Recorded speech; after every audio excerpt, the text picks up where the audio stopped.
Shavua Tov à tous. On va attendre encore 2 minutes pour les derniers participants.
Alors, bonjour à tous et Shavua Tov. Je suis très heureuse de vous voir ce matin. Et ce matin, on a le plaisir, je m'appelle Yasmine, je travaille au département promotion de la Aliyah à l'Organisation sioniste mondiale. Et on a repris notre activité en présentiel il y a 1 an, mais on a décidé, en vue de la demande, de continuer avec les conférences Zoom au moins 1 fois par mois sur des thèmes divers. Aujourd'hui, on a le plaisir d'accueillir Anat Elayani, qui est coach parental. Il travaille dans les domaines d'éducation des Pissonalia en Israël depuis 40 ans et les coachs parentales depuis 15 ans. Je laisserai Anat se présenter son domaine tout à l'heure de manière plus précise. Je vous invite aussi à nous suivre sur notre page Facebook Organisation sioniste mondiale et notre Instagram pour découvrir toutes nos activités. Et voilà, sans plus tarder, je laisserai la parole à Anat pour qu'il se présente et présente le thème d'aujourd'hui qui est dédié à l'harmonie familiale. Anat, la parole est à toi. Merci, et Shavua Tov, et bon dimanche pour vous. Et si vous pouvez ouvrir vos caméras, ce sera plus agréable de voir les gens, si c'est possible. Donc, je vais me présenter, effectivement. Je me présente, Anat El-Khayani. J'habite à Lehavim, c'est un village qui est près de Beersheba. J'ai toujours l'habitude de commencer en disant que je suis mariée depuis 45 ans. Cette année, ce sera 45 ans. J'aime dire avec bonheur, mais travail aussi. Ça n'est pas évident.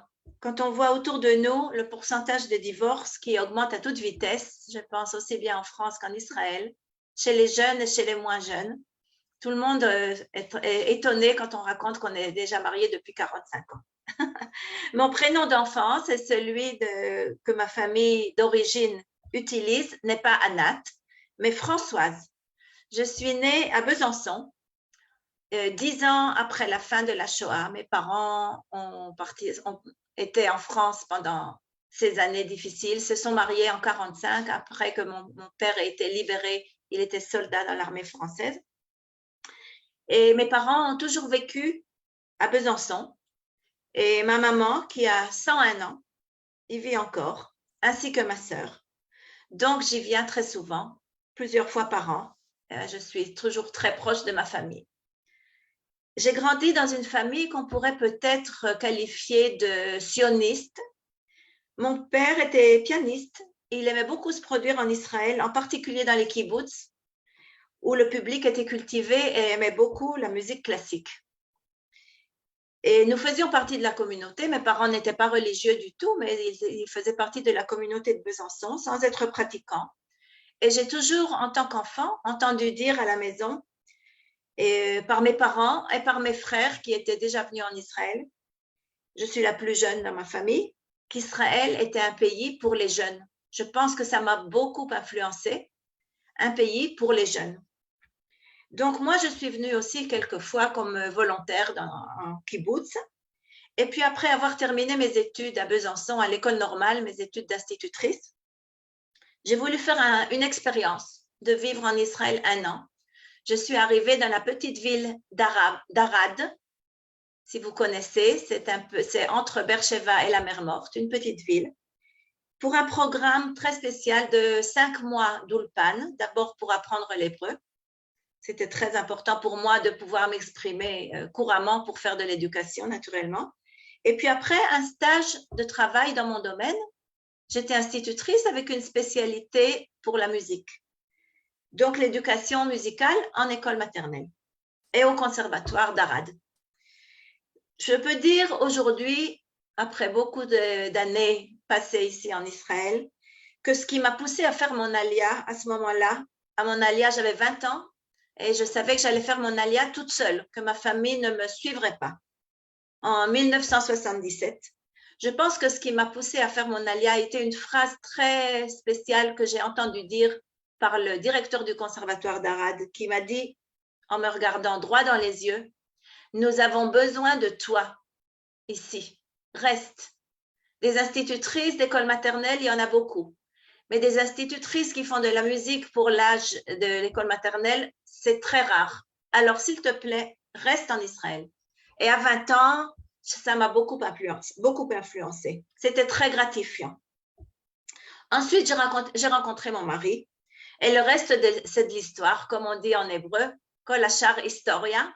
Nous nous sommes mariés, mon mari est médecin et nous avons toujours vécu dans la région du Negev. Pendant 40 ans, j'ai travaillé dans l'éducation, dans différents domaines, en particulier dans l'éducation musicale. Puis, dans les années 1990, j'ai commencé à travailler dans une organisation qui amenait des programmes intervenants dans les écoles, en particulier avec les musiciens qui faisaient leur alia de Russie. À ce moment-là, il y avait toujours une plaisanterie. Qui va descendre de l'avion? Est-ce qu'il aura un stéthoscope ou un violon? Alors, ceux qui descendaient de l'avion avec un violon venaient travailler chez moi. J'ai créé pour eux des programmes intervenants ou des petits concerts dans les écoles. Et c'était très intéressant. Ça m'a vraiment amené à connaître tout le système scolaire en Israël, toutes les écoles, toutes les formes d'éducation. Mais je peux vous dire qu'au départ, j'ai tout de suite remarqué les différences de méthodes éducatives et j'ai eu du mal à m'habituer à ce qu'on appelle la chutzpah. Je pense que vous connaissez ce mot. La chutzpah des enfants israéliens et des parents. Le manque de respect. Je peux par exemple vous raconter que la première fois que je suis entrée dans une école maternelle pour donner mon cours de musique, avec ma guitare à la main, je suis rentrée dans l'école, un grand sourire, la guitare, et les enfants n'ont pas arrêté de parler, de crier, ne se sont pas du tout arrêtés. J'avais l'habitude en France que quand l'institutrice rentre dans la classe, tout le monde se tait. Et là, ça n'était pas le cas du tout. Alors, j'ai regardé l'institutrice en lui demandant, alors qu'est-ce qu'il faut faire? Alors, elle m'a répondu, ah ben c'est ton problème. Il faut les occuper, il faut les faire taire. Et c'était vraiment pour moi un grand choc. Et je pense que depuis 40 ans maintenant, ça y est, je suis blindée, mais ça n'est pas facile. Et je sais que même maintenant, quand les Français arrivent, font leur alia et arrivent en Israël, pour les enfants, pour les parents, pour les grands-parents, ça n'est pas facile de se rendre compte que le système d'éducation est très, très différent. Et le manque de respect, je pense, se fait vraiment sentir, peut-être, on va dire, de plus en plus. Donc, je pense que c'est ça qui m'a incité aussi à étudier des méthodes de développement personnel et humain, comme par exemple la dynamique de groupe et le coaching. Et le coaching, en général, on apprend ça parce qu'on a une raison personnelle de le faire. Alors, je vais vous raconter. J'ai 4 enfants. L'aîné a 41 ans et le plus jeune 28 ans. Et j'ai 5 petits-enfants. Mes 2 aînés ont été des enfants, on va dire, faciles, sages, réguliers, un peu comme tous les autres enfants. Par contre, le 3e nous a obligés à revoir notre système d'éducation. Il avait des troubles de l'attention à l'école et aujourd'hui, je peux dire avec fierté et bonheur même que c'est grâce à lui et pas à cause de lui, mais grâce à lui que j'ai étudié la méthode de coaching pour les parents. C'était mon premier changement profond, je pense, en tant que mère, justement de ne pas dire à cause de lui. À cause de lui, j'ai des problèmes, je ne dors pas la nuit, je me fais du souci. Non, grâce à lui, j'ai changé mes méthodes, j'ai fait beaucoup de changements dans ma façon d'être mère. Et je pense que grâce à lui, je suis allée aussi étudier ce modèle de coaching parental. J'ai pris ma retraite il n'y a pas longtemps, juste au début de la pandémie. Et je me suis retrouvée tout d'un coup devant mon écran, comme beaucoup de nous, pendant le premier confinement, à chercher à me rendre utile. Je fais par exemple du volontariat pour soutenir par téléphone les gens qui s'occupent de quelqu'un de malade dans leur famille, ce qu'on appelle les aidants, des personnes qui s'occupent d'un membre de leur famille malade. Mais en ce qui concerne le coaching, je me suis aussi retrouvée devant mon écran, ce qui était aussi quelque chose de différent parce que je pouvais coacher des personnes qui ne venaient pas chez moi, avec qui je pouvais communiquer par Zoom ou par téléphone ou par toutes les possibilités qu'on a maintenant avec la technologie. Et en fait, maintenant, c'est ce que je fais vraiment avec tout mon cœur et mes oreilles musicales. J'accompagne des parents qui vivent une situation conflictuelle ou stressante, pas forcément conflictuelle, quelquefois seulement stressante, avec l'un ou plusieurs de leurs enfants. Et ces parents se rendent compte d'abord, à la base, qu'ils peuvent changer quelque chose dans leur façon de faire pour créer ou recréer ce que j'appelle dans mon jargon musical, une harmonie familiale. Parce que quelquefois, cette harmonie n'a jamais existé, ou elle a existé, mais il s'est passé quelque chose dans la famille, comme un traumatisme, comme un grand changement, comme un changement comme l'ALIA, par exemple, de changer de pays. Ça n'est pas facile en tant que famille de recommencer sa vie dans un autre pays. Donc, j'appelle ça retrouver l'harmonie familiale. Et ce que nous allons faire aujourd'hui, pendant cette conférence, c'est en fait explorer ce parcours d'écoute et de changement personnel ou quelquefois conjugal et familial. Alors, je vous invite, si vous voulez, à prendre un papier et un crayon et à écrire pour vous-même, ce qui va résonner, ce qui résonnera personnellement en vous pendant ma conférence. Et qui peut-être pourra vous aider à prendre conscience qu'un changement est possible et souhaitable. Je rappelle juste que les micros sont fermés et que vous êtes invités à poser toutes vos questions par chat. J'ai oublié de le préciser au début. Oui, moi aussi. Le chat il est ouvert. Voilà. Mais au point de vue personnel, c'est important que vous puissiez écrire aussi pour vous ce qui va résonner dans cette conférence et après, vous pourrez bien sûr poser des questions avec plaisir. Alors, qu'éprouvons-nous quand quelque chose ne va pas avec un enfant? Voilà, vous pouvez l'écrire par chat. Quel est le sentiment que nous éprouvons tous en tant que parents quand quelque chose ne va pas avec un enfant? Ça peut être ne va pas, c'est quelque chose de très, très large. Que se passe-t-il dans la famille?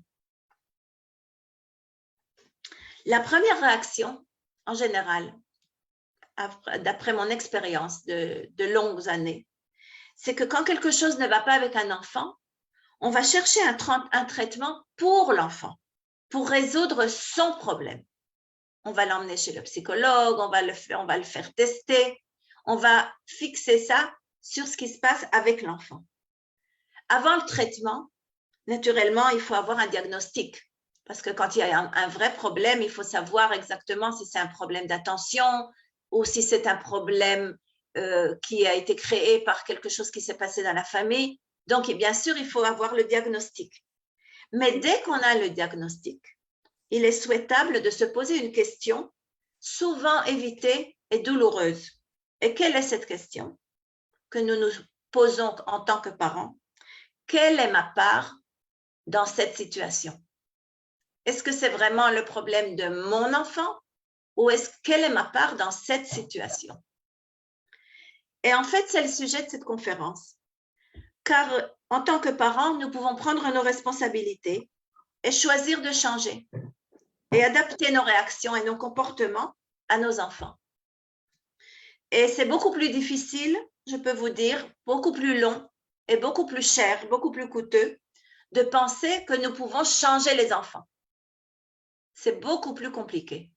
Donc, cette conférence va parler des changements que les parents peuvent faire eux-mêmes pour aider leurs enfants. Anna, si tu vois le chat, il y a déjà quelques réponses à ta question. Désolée de t'interrompre. Si tu veux, est-ce que tu vois le chat? Oui, je veux bien, tu peux, oui. Tu le vois ou tu veux que je te lise? Que tu peux me le lire? Oui, donc il y a quelques réponses. Il y a la colère quand on se sent, quand les choses ne vont pas, sentiment d'échec éducatif en tant que parent, impuissance, échec, de la tristesse, car on comprend que l'enfant n'est pas bien dans sa peau. Voilà, c'est quelques des… Exactement, exactement. Toutes les réponses, c'est vrai. La colère, c'est des sentiments qui sont très douloureux et très difficiles à accepter parce que c'est une compréhension qui nous remet en question, en fait, en tant que parents. Alors, merci de vos réponses. C'est exactement les réponses. On va en parler, des sentiments qui sont éprouvés.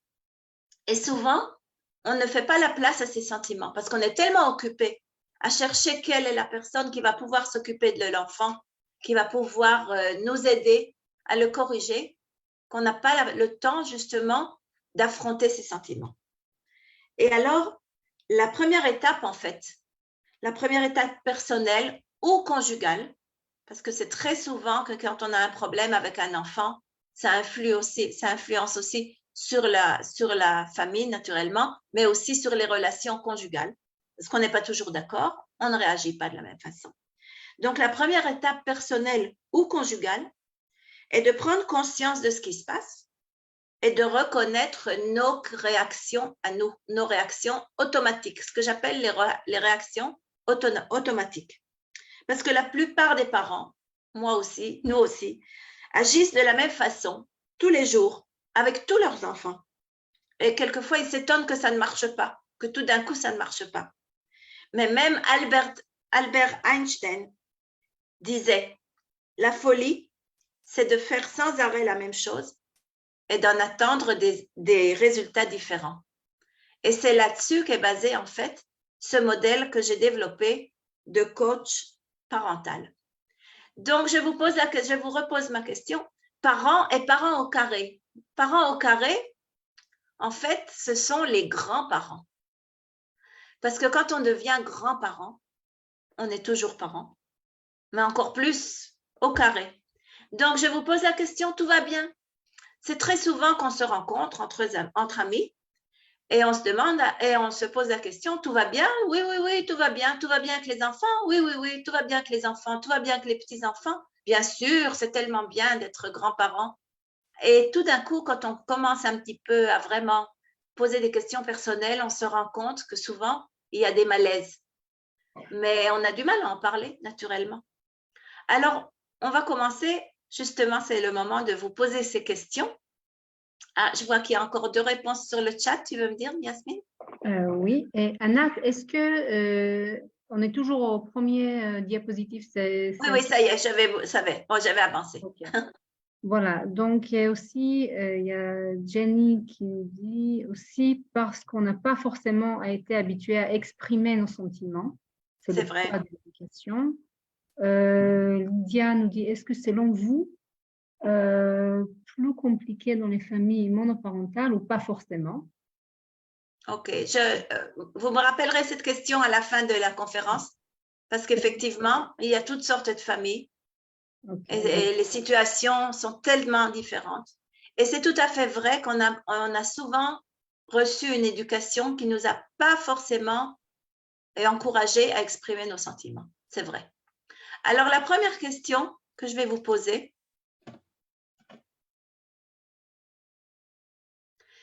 voilà. C'est la musique familiale, ce que j'appelle la musique familiale. Quand on est chez vous, c'est pas forcément dans votre maison.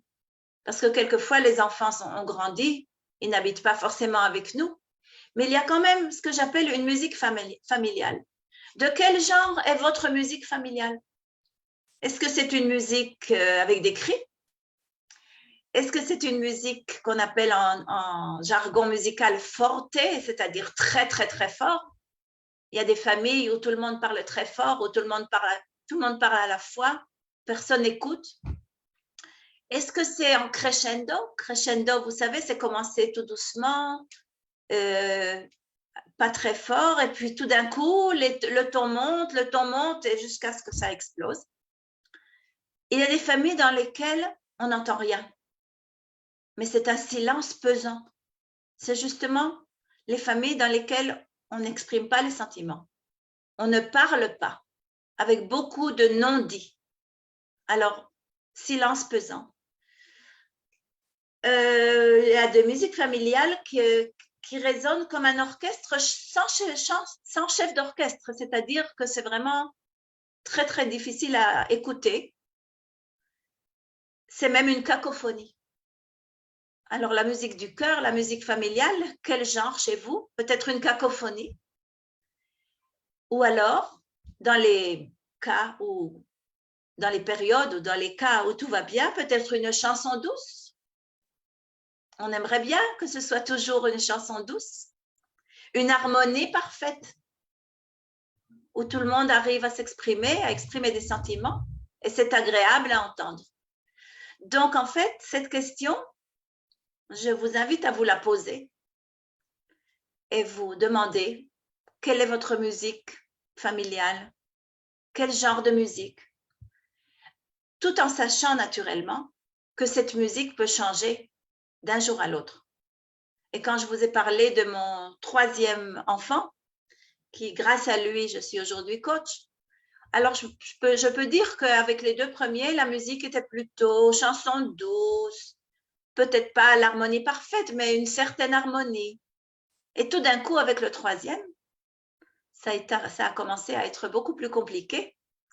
Et nous avons pu éprouver quelquefois que c'était un crescendo ou quelquefois un silence pesant parce que nous nous obligions à être très calme, à respirer, à ne pas trop parler.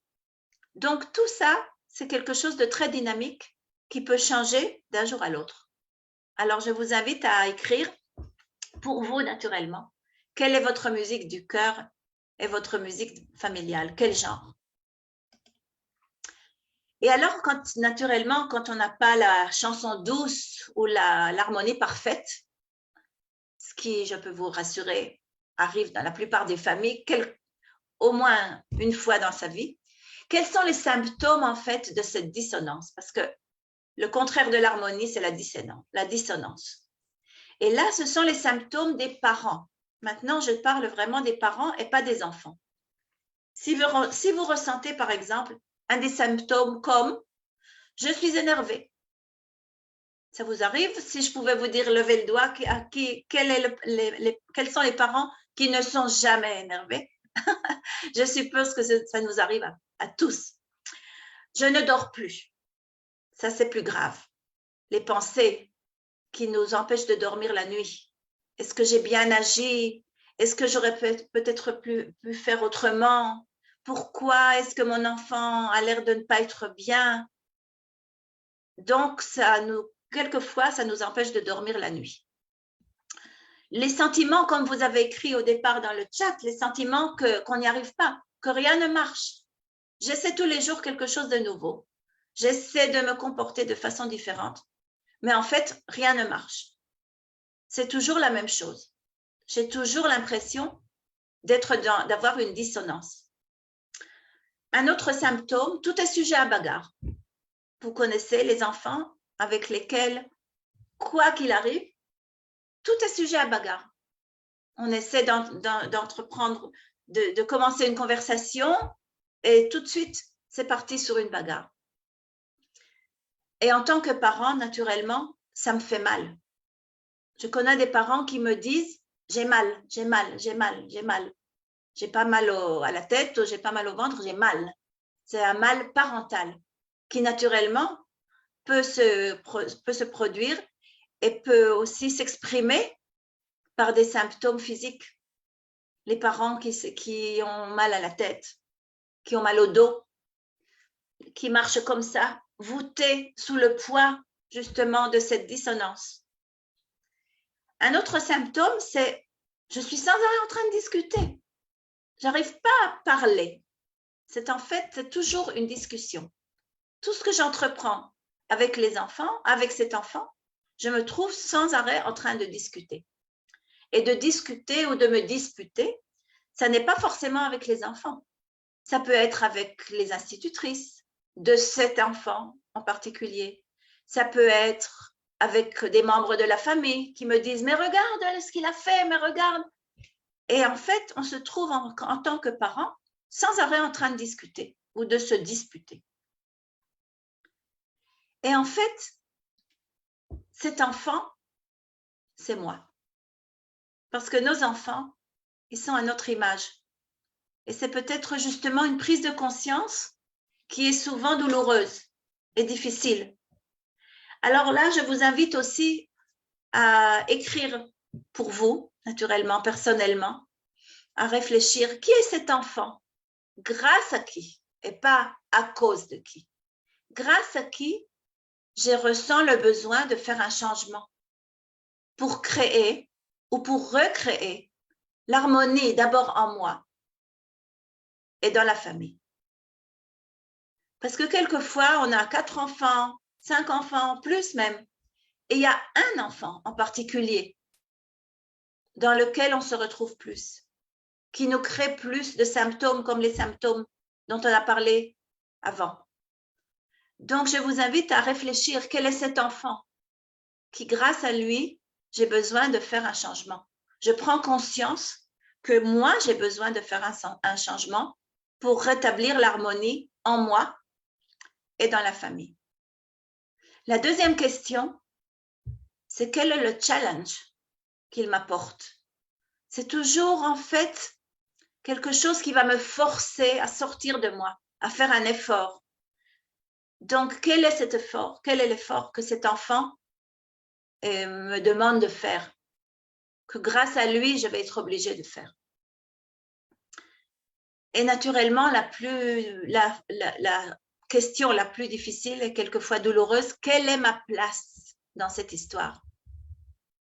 Parce que si on pouvait dire, c'est le problème de mon enfant, moi, ça n'a rien à voir avec moi, ce serait bien plus facile.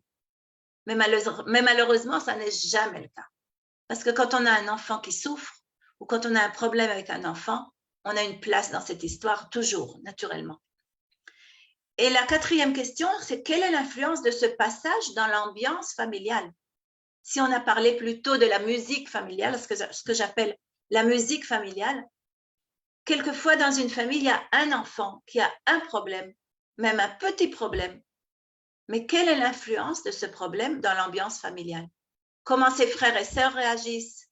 Comment est-ce que ça influe dans l'ambiance de toute la famille?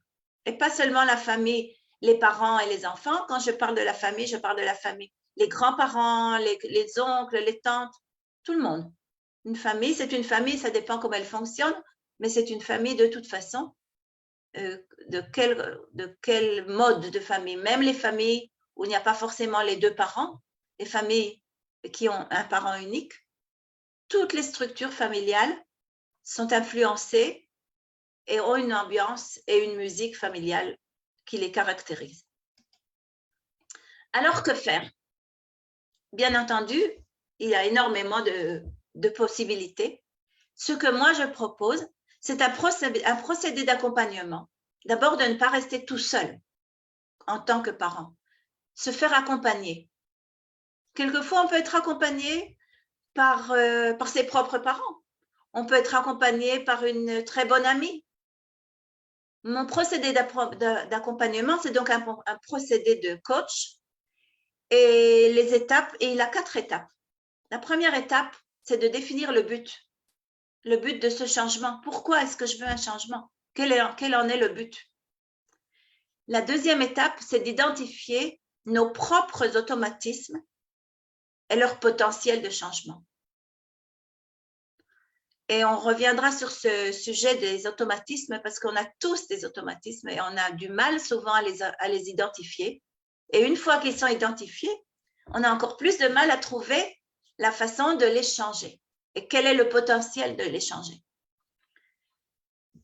3, c'est créer et développer ses propres outils. C'est très souvent que les parents me racontent, me font participer à une situation et me disent, bon alors, qu'est-ce qu'il faut faire? Et en fait, il n'y a pas un outil qui marche avec tout le monde ou qui marche avec tous les parents ou avec tous les enfants. Et même dans la propre famille, même dans notre petite famille, il y a des outils qui marchent avec le premier enfant, mais qui ne marchent pas avec le deuxième. Et en tant que parents, nous devons créer et développer nos propres outils. Et les outils qui sont naturellement appropriés pour chaque enfant. Et la 4e étape, c'est de changer et d'avancer. Ne pas rester au point mort, on va dire comme ça. Savoir qu'on change. Quelquefois, c'est un tout petit changement. Mais commencer à avancer. Alors là, je vous invite, par exemple, à imaginer le futur. Une fois que vous avez noté quel est cet enfant grâce à qui vous voulez faire un changement, je vous invite à fermer les yeux 1 minute, 2 minutes, respirez fort et essayez d'imaginer le futur de cet enfant. Ça peut être dans 2 mois, ça peut être dans 10 ans. Essayez de vous imaginer cet enfant qui vous cause des soucis, le futur de cet enfant. Mais l'imaginez de façon très, très, très détaillée. C'est une étape très importante dans le cursus de l'accompagnement parental. C'est d'être capable d'imaginer cet enfant dans une certaine période de sa vie. Vraiment le voir comme si vous aviez un appareil photo et que vous arriviez à le photographier, une photo très détaillée. Comment est-il? Quel âge a-t-il? Où se trouve-t-il? Avec qui? Comment se comporte-t-il? L'imagination du futur, c'est quelque chose de très important dans ce processus que quelquefois des parents, quand ils sont vraiment très préoccupés, n'arrivent pas. Ils n'arrivent pas en fait à envisager le futur de cet enfant.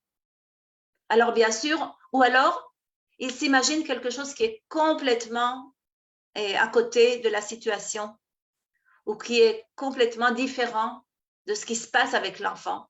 Justement, c'est un rejet du problème. Donc, imaginez le futur, ce sera une étape très, très importante et très complexe, on va dire, dans ce processus d'accompagnement.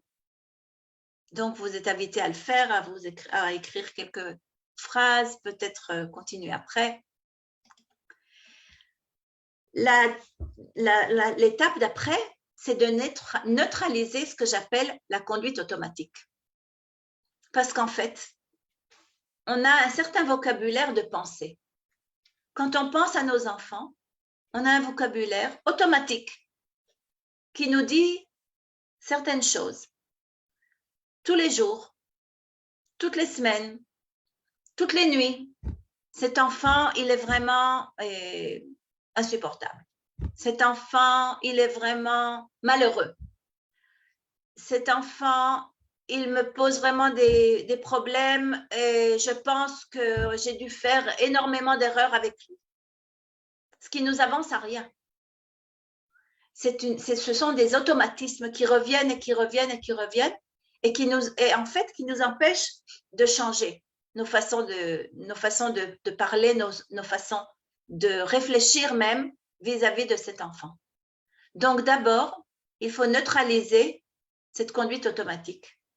Et quelquefois se dire, bon, cette pensée qui revient tous les jours, non, ça ne sert à rien, ça ne me fait pas avancer. Au contraire, ça ne fait qu'empirer la situation. Donc, j'arrête. Je neutralise cet automate. Ensuite, arrive la prise de conscience.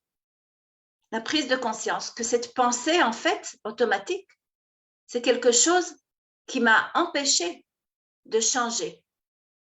Et cette prise de conscience, elle vient très souvent avec une expression de sentiment. D'abord, vis-à-vis de nous-mêmes. Comme vous avez écrit au début en disant, on se sent coupable, on se sent malheureux, on se sent quelquefois même désespéré, on se sent impuissant. Alors, la prise de conscience et l'expression de ces sentiments, c'est aussi une base pour commencer un processus de changement. Ensuite, les actions et la conduite, la façon dont on se conduit. Nous nous conduisons tous en tant que parents de façon différente, quelquefois, vis-à-vis de tel et tel enfant. Quelquefois, c'est bien, parce qu'on a un enfant qui a besoin qu'on se conduise de façon peut-être plus souple, différente avec lui. Et en fait, ce qui est important, ce sont nos actions. Et ce que j'appelle l'harmonie des trois, c'est justement le fait de neutraliser la conduite automatique.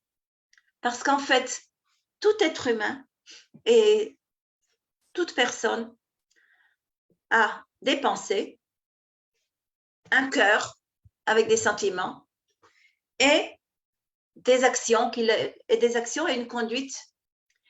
Et quand il n'y a pas d'harmonie entre les trois, quand je pense quelque chose, mais je ressens autre chose, en général, mes actions vont être complètement décousues, on va dire, pas harmoniques.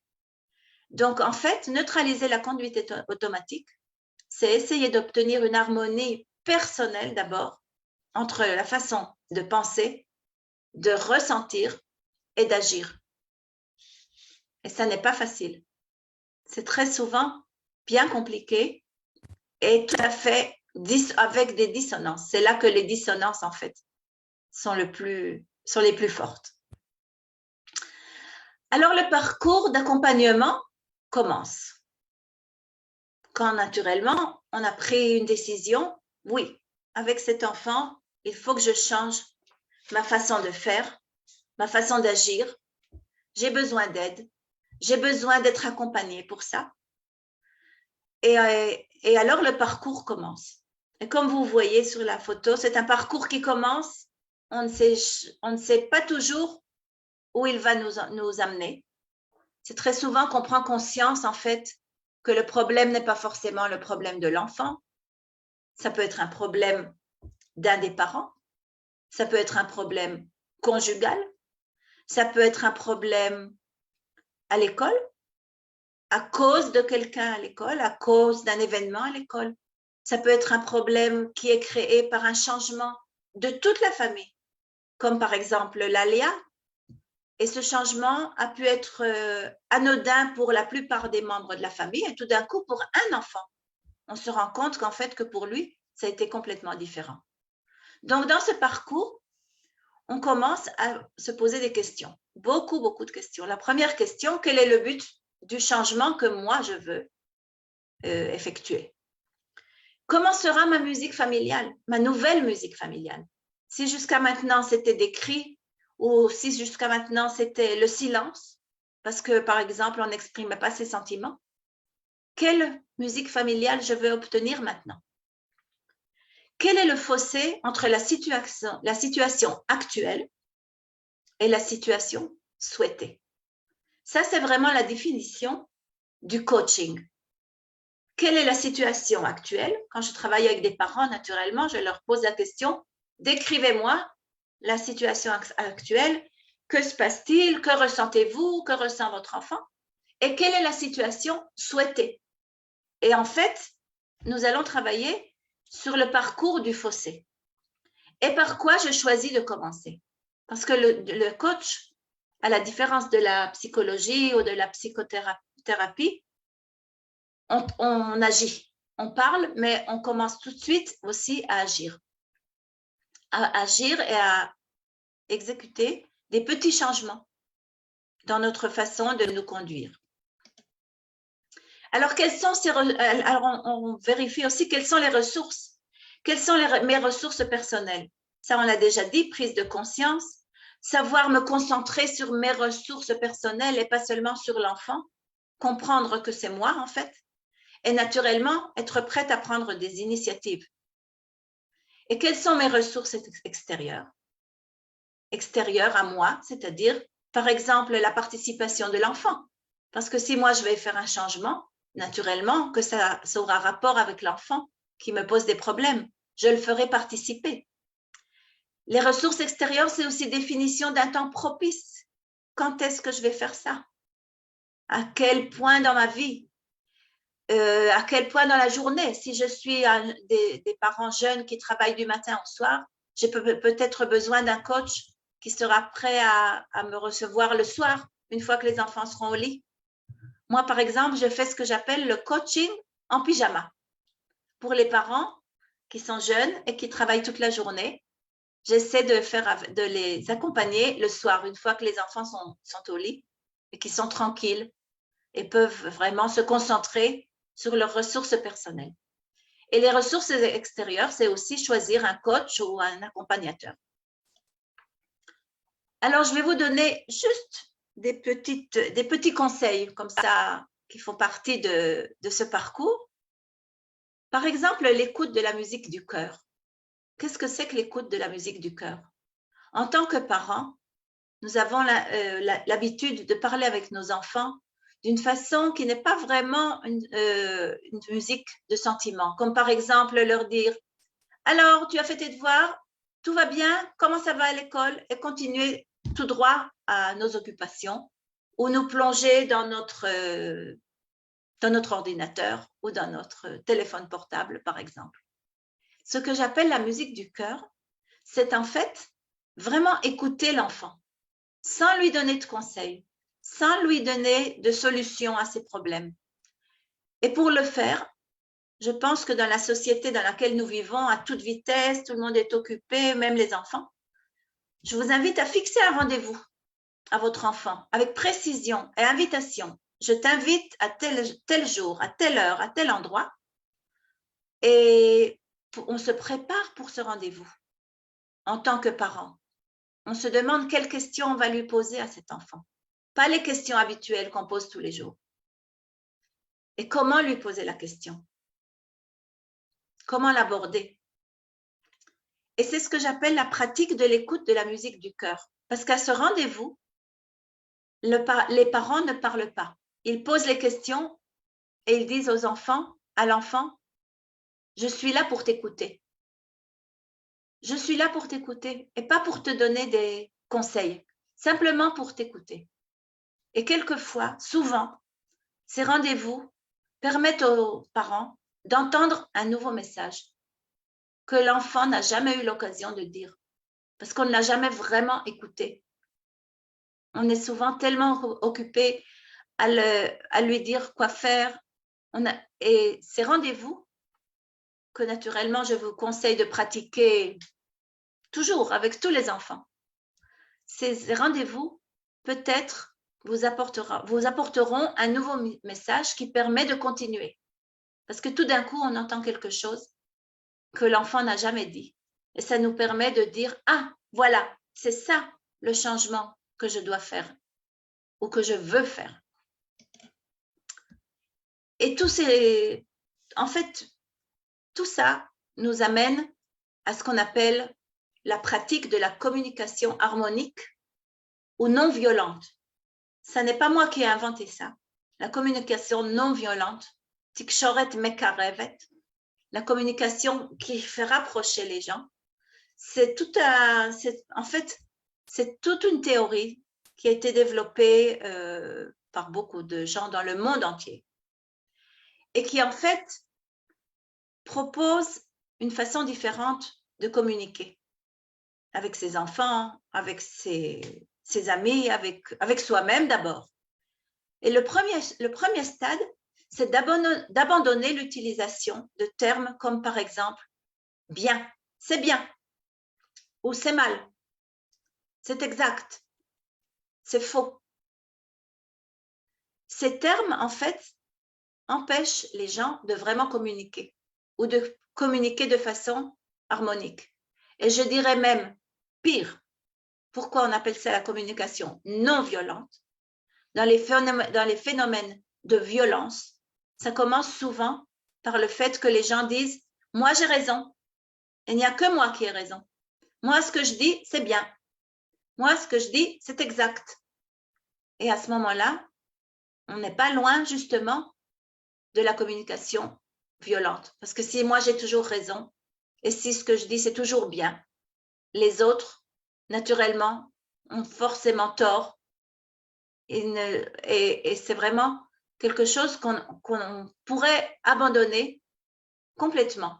Et au lieu de dire bien ou mal, dire à mon avis ou à ton avis ou à ta façon de voir les choses. Et c'est ça qui, en fait, change la façon de communiquer et qui nous permet de pratiquer ce que j'appelle la communication harmonique. Un autre principe, et c'est vraiment, je vous dis ça, vraiment, c'est une autre conférence, ça, la communication harmonique, c'est amplifier l'expression des sentiments au lieu de l'expression de la critique et du jugement. Et ça, en tant que parents ou grands-parents, on a tendance à moins exprimer nos sentiments et par contre, à exprimer beaucoup notre critique, même si c'est quelquefois gentiment. Pourquoi tu as fait comme ci ou comme ça? Moi, j'aurais fait différemment, par exemple. Donc, amplifier l'expression des sentiments, c'est commencer des phrases par « je ». Je ressens tel et tel sentiment vis-à-vis de la façon dont tu te comportes. Au lieu de dire « pourquoi est-ce que tu te comportes de cette façon ?» ou la pire des phrases, c'est « pourquoi tu ne fais pas » au négatif, « pourquoi tu ne fais pas ceci ou cela ?» Ce sont vraiment des phrases qui, dans la communication harmonique, n'ont pas leur place. Et les phrases qui commencent par l'expression de mes sentiments à moi en tant que mère, tu sais, je ressens ces derniers temps de la tristesse de te voir inactif, par exemple. On a beaucoup de mal à formuler des phrases comme ça. Et ça, c'est vraiment à la base de ce procédé de la communication harmonique. Donc, en fait, je peux vous proposer maintenant de poser des questions. Si vous voulez prendre contact avec moi, voilà, vous avez toutes mes coordonnées ou par la OSM, bien sûr. Mais je pense que c'est le moment peut-être d'ouvrir le chat et de poser des questions. Voilà, le chat, il est ouvert. Il y a déjà une question qui est posée. Que faire quand un enfant nous parle fort, sans arrêt, et se noie dans les détails qui nous font perdre le fil, nous donne des mots de tête? C'est là casse aussi l'harmonie de la communication, même si on se parle. Voilà. Alors ça, c'est une très bonne question que je peux, en quelques mots, d'abord vérifier ce que ça me fait à moi quand c'est pas seulement mon enfant qui me parle de cette façon, avec énormément de détails. Est-ce que je ressens la même chose quand c'est par exemple mon directeur ou ma copine ou quelqu'un d'autre? Est-ce que je suis tout de suite complètement perdue? D'abord, vérifier ça chez moi. Ensuite, pratiquer ce que je vous ai montré, le rendez-vous avec l'enfant.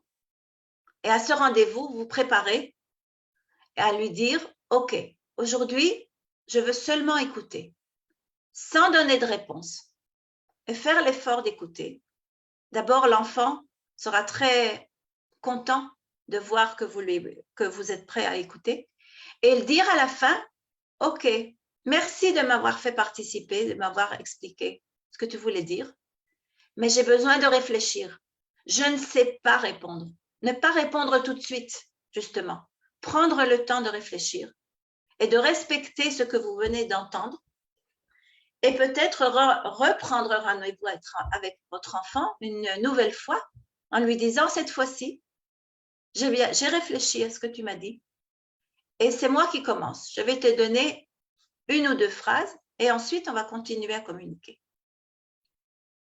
C'est un exemple justement. Je vais peut-être arrêter le stop share pour voir un petit peu les gens. Oui. Et il y a une autre question qui vient d'être posée. Est-ce que c'est la même chose avec les enfants diagnostiqués HPI? Vous avez parlé qu'il faut changer quelque chose en nous d'abord, mais avec ces enfants, il faut être très agile. Ils ne laissent peut-être bien passer ou rien passer. C'est très dur. Moi, je pense que c'est vrai. peut-être… Ouais. C'est vrai. C'est tout à fait vrai. Quand un enfant est diagnostiqué, et ça n'a pas d'importance de quel diagnostic on parle, mais c'est un diagnostic qui est connu. On sait qu'il faut l'accepter. C'est ça. Cet enfant a ce problème. Et c'est encore plus compliqué pour les parents. Mais mon expérience de justement d'accompagnement parental m'a montré que quand les parents font, eux, un parcours de changement, le problème de l'enfant rétrécit, devient beaucoup moins important. Parce que quand on fait une fixation sur le problème de l'enfant, c'est pas seulement les parents, c'est l'école, c'est la famille, c'est les voisins, c'est tout le monde. Et on a besoin justement, en tant que parent, de prendre le temps de faire son propre parcours.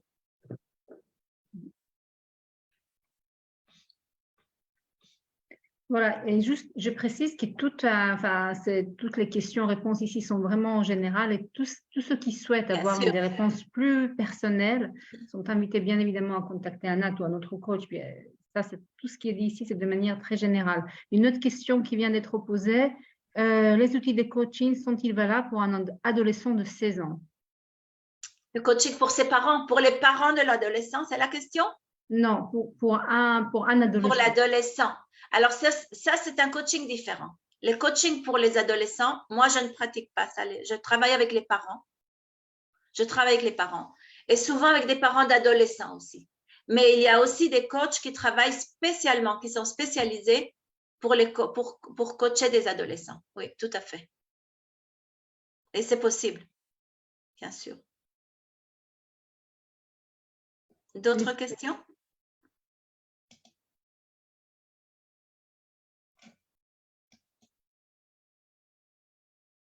Est-ce qu'il y a d'autres questions? Est-ce que quelqu'un veut prendre la parole de manière très… comme on n'est pas très nombreux, si quelqu'un souhaite prendre la parole et échanger avec Anat, il me fasse signe. J'avais promis de parler de… Est-ce que c'est plus compliqué dans les familles monoparentales ou pas forcément? Ça dépend des familles monoparentales, naturellement.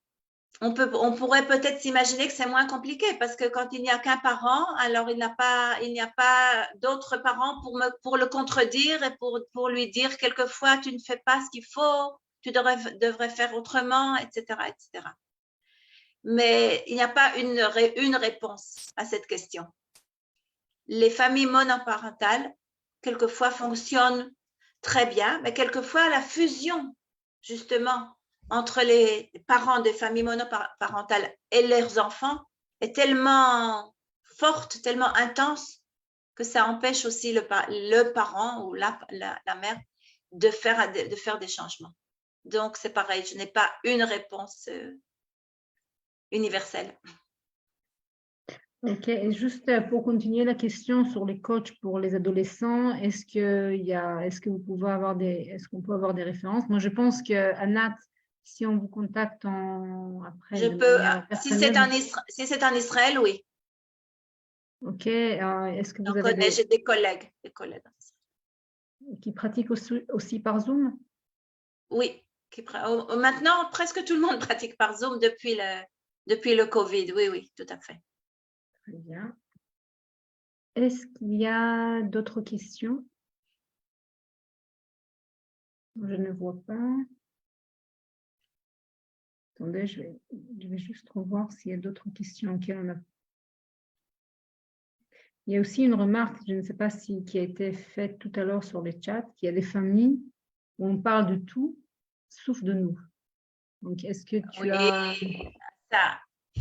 C'est vrai qu'il y a beaucoup de familles où on parle de tout et de rien, de ce qui se passe à l'extérieur, de ce qui se passe chez les voisins, de la politique. Et on ne parle jamais de nous, c'est vrai. Et je vais dire même plus. Il y a des parents qui ne parlent pas d'eux, qui ne parlent justement en tant que parents, qui pensent que leur rôle, c'est de parler des autres, de s'occuper des autres. Et moi, je pense que les parents ont besoin de s'occuper d'eux aussi. Ce n'est pas une honte, au contraire. Les parents ont besoin de se ressourcer, les parents ont besoin d'avoir une harmonie personnelle pour pouvoir être de meilleurs parents et même grands-parents.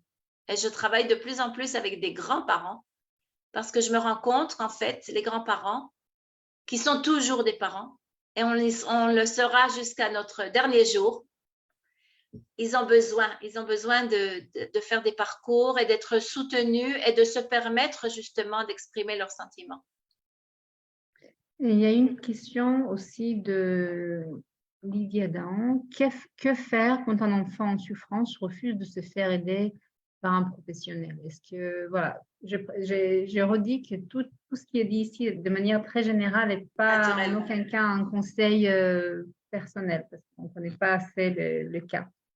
Voilà. C'est très souvent, c'est comme nous. Pensez maintenant à nous.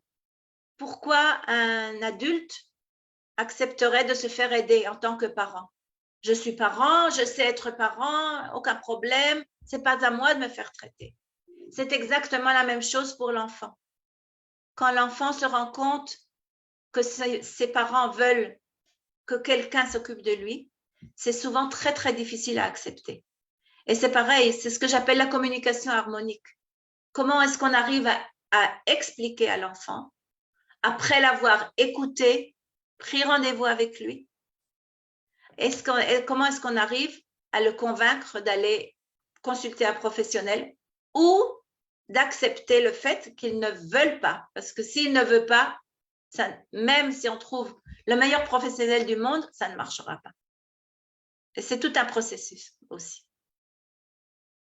Et je vois que la question continue, mais je pense que tu as répondu au bien l'inverse, quand plusieurs méthodes, thérapie, hypnose, etc., sont échouées. Ont échoué. C'est ce que tu as dit, quand l'enfant ne veut pas.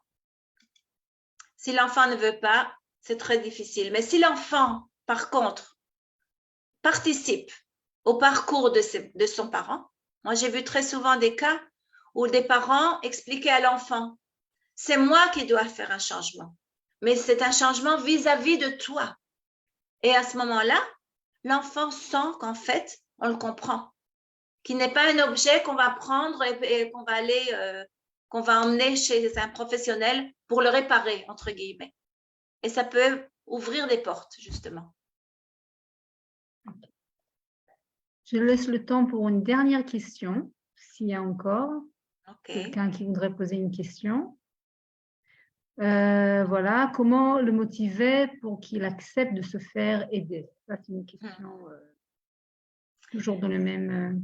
Voilà, c'est la même question. D'abord l'écouter, d'abord essayer de changer quelque chose dans la communication. Parce que si pour le moment il n'accepte pas de se faire aider, il faut aller en arrière. Il faut d'abord essayer de comprendre pourquoi il n'accepte pas de se faire aider. Voilà, donc voilà, merci beaucoup Anna, c'était vraiment très très intéressant. Et toutes les personnes qui souhaitent contacter Anna sont invitées à nous joindre. Je vous laisse mon adresse mail dans le chat, osm@wzo.org.il.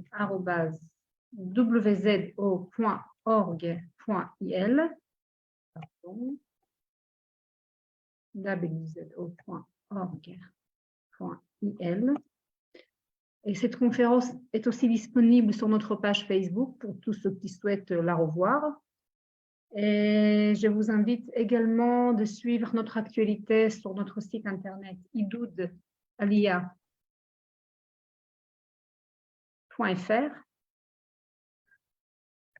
pour connaître toutes nos activités. On propose aussi des classes d'Ulpan, on propose des projets pour les jeunes, Mégamatelier, préparation psychométrique.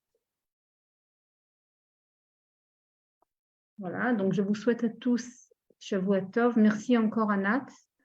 De rien. Si Et tu veux, Chag Sameach à tout le monde, puisque c'est bientôt. C'est bientôt Pessah. Et voilà. Donc, Et à bientôt. Merci et à bientôt. À bientôt. Merci de m'avoir invité. Merci beaucoup, Anna. C'était vraiment passionnant, vraiment. Je vous remercie. À refaire sur une autre thème. À refaire, tout à fait. Merci. Merci. Et Chag Sameach. Chag Sameach. Bye. Bon dimanche. Bon dimanche.